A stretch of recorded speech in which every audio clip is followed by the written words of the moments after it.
The FMCSA can shut down your brand new trucking company for 30 days, and it won't be because of a wreck. It'll be because of 3 paperwork failures you never knew were automatic fails on the new entrant audit. If you're a new carrier, that first FMCSA new entrant audit is coming within 12 months of getting your authority. I've seen carriers lose everything before they even get rolling. Not because they're unsafe drivers, but because they had no system for files, inspections, and drug and alcohol testing. Let me show you the 3 automatic failure points the FMCSA looks for, and how to fix each one before an auditor ever logs into your account. Real quick, before we break them down, I built a free DOT audit checklist that mirrors what auditors ask for: driver files, maintenance, and drug and alcohol. You can download that using the link in the description. And if you want to see the exact binders, DVIR books, and FMCSA rule book I use to organize this stuff, I've grouped everything in the new entrant and DQF audit preparation section on my Gear and Tools page. That link is also down below. All right, so let's walk through the 3 automatic failures one by one. Automatic failure number 1. No DOT drug and alcohol testing program for your CDL drivers. Under 49 CFR, Part 382, if you're running CDL vehicles in commerce that require a CDL, those drivers must be in a controlled substances and alcohol program.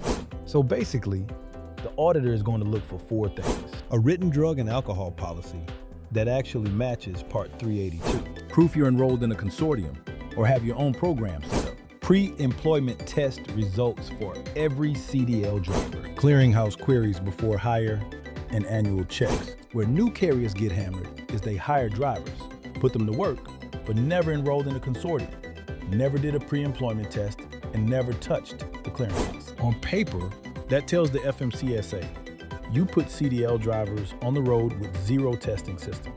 That's where the automatic fail comes from. To fix this before your audit, the move is simple, not fancy. Enroll in a compliant testing program or consortium. Run pre-employment tests on every CDL driver who's already driving. Get your clearinghouse queries and policy in place. Then put all of that in one place: test results, policy, and clearinghouse receipts. So when the auditor asks, you're not scrambling through email. Think about it like this. If you can pull a driver's folder and your drug and alcohol documents in under 30 seconds, you look like a safety program, not a side hustle. Automatic failure number 2. No real driver qualification files, or DQFs. Under 49 CFR Part 391, every driver must have a file, and the auditor wants to see, at a minimum, a completed driver application, copies of the CDL and endorsements, previous employer checks where required, MVRs from each required state, pre-employment drug test results for CDL drivers, medical card, plus annual MVR reviews and violation lists. When they ask, show me the DQF for John Smith, and all you have is a CDL picture and a phone number, they don't see a new carrier who's learning. They see a company that never verified its drivers were qualified to run under your DOT number. Here's how you fix that before the audit hits your inbox. Step 1. Build or rebuild a complete DQF for every driver running under your DOT. Use a simple checklist and make sure every file looks the same. Step 2. Put those files in a system you can actually work with. I like a physical binder system. DQFs, maintenance, and IFTA all separated. Then I mirror that in digital folders. And when you're tightening this up, don't guess at the rules. Keep the actual FMCSA regs in front of you.